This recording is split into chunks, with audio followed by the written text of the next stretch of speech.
হর হর মহাদেব, জয় শিব শম্ভু।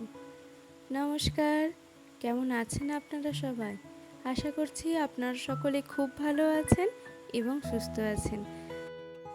আজ শ্রাবণ মাসের প্রথম সোমবার, বাবা ভোলেনাথকে স্মরণ করেই আজকের ব্লগটা শুরু করলাম। আশা করছি আপনারা সকলে খুব ভালো আছেন এবং সুস্থ আছেন।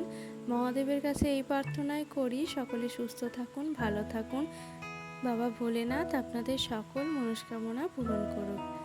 সকালটা এত সুন্দরভাবে হলো, গাছে তো প্রচুর ফুল ছিল, আর ওই যে ফুল তোলাটাও কিন্তু একটা নেশার থেকে কম কিছু নয়।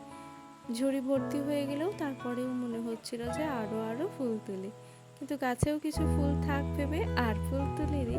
তো এদিকে দেখুন কত ফুল তুলে নিয়েছি।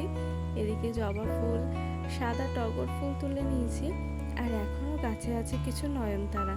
তো কিছু নয়নতারা তুলে নেব, আর তারপরে যাব বেলপাতা পাড়তে। আজ তো সোমবার, তো ভোলেনাথের পুজো মন্দিরে গিয়ে করতে না পারলেও বাড়িতেই করব, আর সেই কারণেই জোগাড় টোগাড় করছি। তো একটা খুব বড় ভুল হয়ে গেছে, সব কিছু জোগাড় করতে পারলেও দুধটা কিন্তু আমি জোগাড় করতে পারিনি। তো হাতের কাছে যা পেয়েছি তাই দিয়েই কিন্তু ভক্তি ভরে বাবা ভোলেনাথের পুজো করেছি। কথাতেই আছে, মন চাঙ্গা তো কাঠের গঙ্গা। সত্যিই তাই।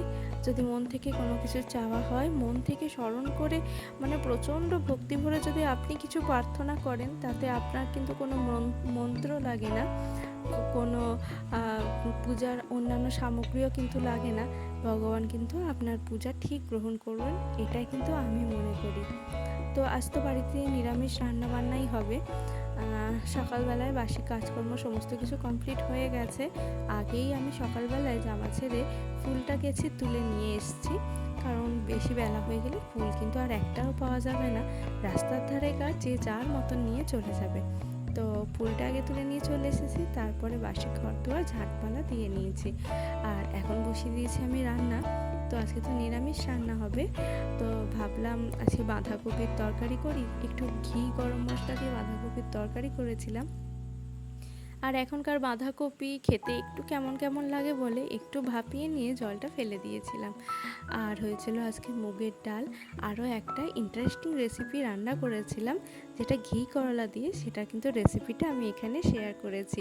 আপনারা কিন্তু দেখতে থাকুন, নইলে মিস করে যাবেন। তো এদিকে বাসি ঘর দুয়ারও মোছা তো মুছি হয়ে গিয়েছিলো, এখন বিছানাটা তুলে নিলাম। অমিত এখনও ঘুম থেকে ওঠেনি, ওই দেখুন এখনও চাদর চাপা দিয়ে ঘুমাচ্ছে। তো বিছানার অর্ধেকটাই আমি তুলে নিলাম, বাকি অর্ধেকটা পরে না হোক তুলে নেব।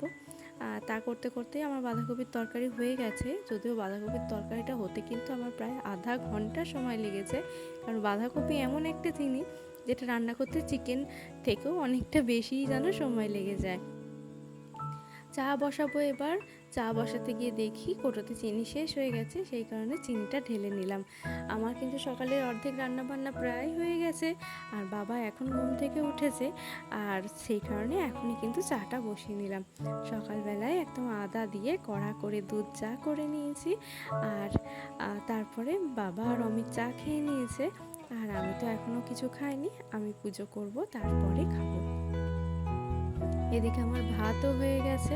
তো সকাল সকাল সব কিছুই কিন্তু আমার হয়ে গেছে। অমিত ওদিকে উঠে পড়েছে, আর এই যে আপনাদের বললাম ঘি করলা দিয়ে একটা দারুণ রেসিপি রান্না করব, তো চলুন সেটা দেখায়। তার জন্য ঘি করলার গায়ের কাঁটাগুলো ছাড়িয়ে নিয়েছি, আর এটাকে আধখানা করে কেটে নিয়ে জলে কিছুক্ষণ সেদ্ধ করে নিয়েছি, আর তারপরে ভেতর থেকে বীজ বের করে নিয়ে সেটার সাথে সর্ষে, কাঁচা লঙ্কা সব কিছু দিয়ে একদম বেটে নিয়েছি, আর সেটাই কিন্তু ওই মাঝখানে রেখে দিয়ে একটু বেসন, চালগুঁড়ি, সুজি সব কিছুর কোটিং করে একদম বেগুনি যেরকম করে তেমন করে ছাঁকা তেলে ভেজে নিয়েছিলাম। তো খেতে হয়েছিল অসম্ভব সুন্দর, আর ওই একটা জিনিস দিয়েই কিন্তু অমিত ওই গোটা ভাতটা খেয়ে নিয়েছে, ওর কিন্তু আর কোনো তরকারি লাগেনি। বলছিল ভেতরের পুরটা নাকি অনেকটা কাসুন্দির মতন খেতে লাগছিল, তো ওতে ও আবার একটু লেবুর রস অ্যাড করে নিয়ে সুন্দর ভাত খেয়ে নিয়েছে। তো আমার রান্নাঘরের কাজকর্ম শেষ, এখন আমি স্নান করে চলে এসেছি পূজা করতে।